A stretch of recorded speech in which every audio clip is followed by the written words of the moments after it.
Well my friends, এই ভিডিওটা একটি অন্য ধরনের ভিডিও দিচ্ছি।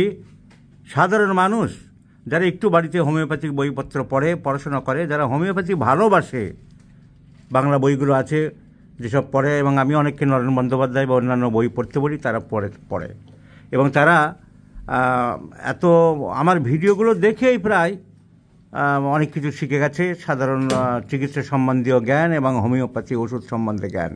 তারা তাদের পরিবারকে নিজেরা ওষুধ দিতে পারছে, এখন দিতে পারবে, বা হয়তো অনেকে পাস করা বিএইচএমের ছেলেরা বলবে এটা আপনি ঠিক করছেন না, ওদেরকে কেন উৎসাহ করছেন?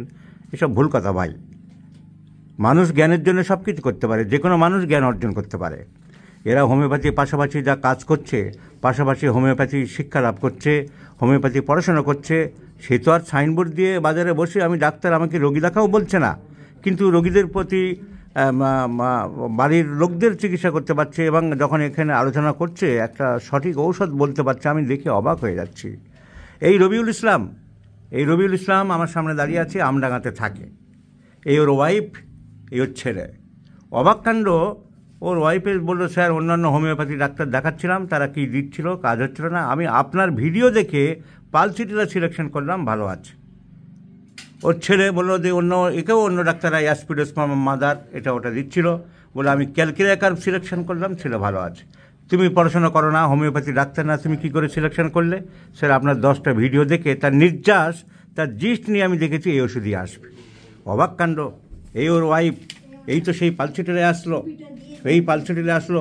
এই ওর ওয়াইফ, এই ছেলে সেই ক্যালকিরিয়া আসলো। আমি অবাক হয়ে গেলাম, তাজ্জব বনে গেলাম যে রবিউল ইসলাম যে অন্য লাইনে কাজ করে, তুমি এমনি কী করো? ব্যবসা করে, কিন্তু সেই ব্যবসার ফাঁকে যে মানুষ হোমিওপ্যাথির চর্চা করছে। আমাদের যারা পড়ে কলেজে, তারা ডিউটি দেয় না, পড়াশোনা করে না, একেই তো বলে ভালোবাসা, একেই তো বলে প্রেম হোমিওপ্যাথির প্রতি। এই যে আমাকে অনেকে বলে যে স্যার ডাক্তারদের বিএইচএমের ডাক্তার ছাড়া আপনি এখন অ্যালাউ করবেন না, করবেন। আরে বিএইচএমের ডাক্তার তো 5টা ওষুধ মিশিয়ে দিচ্ছে। ক্যালকাটা হোমিওপ্যাথিক মেডিকেল কলেজের গাইনির একজন লিখছে অধ্যাপক, সে 10টা ওষুধ দিচ্ছে।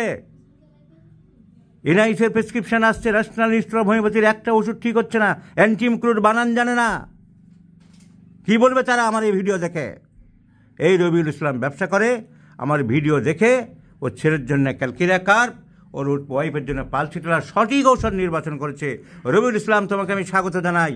তুমি হোমিওপ্যাথি পড়াশোনা করো, চর্চা করো, এবং তুমি গ্রামের গরিব দুস্থ মানুষদের যেভাবে পারছ সাহায্য করো, এবং অসুবিধা হলে আমার কাছে নিয়ে আসবে। সাহায্য দিচ্ছি আমি আপনার ভিডিওগুলো বাড়িতে তাদের এনে সমস্ত ভিডিওগুলো দেখাই যে দেখো এই রোগী সাচ্ছে এই ওষুধে। এরা হোমিওপ্যাথির প্রচার এবং প্রসারে, বা আপনার এখানে এই পর্যন্ত 25-26টা রোগী এনেছি, 8-10টা ভিডিও হয়েছে। এরাই তো হোমিওপ্যাথির পূজারী, এরাই তো হোমিওপ্যাথির সমর্থক, এরাই তো হোমিওপ্যাথির পথ নির্দেশক।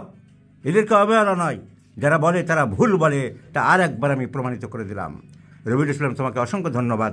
তুমি হোমিওপ্যাথির প্রতি তোমার এই আস্থা, ভালোবাসার নিদর্শন দেখে তুমি হোমিওপ্যাথির চর্চা করো, এবং যেসব ক্রিটিক্যাল কেস মনে করবে নিয়ে আসবে আমার কাছে। তোমাকে অসংখ্য ধন্যবাদ।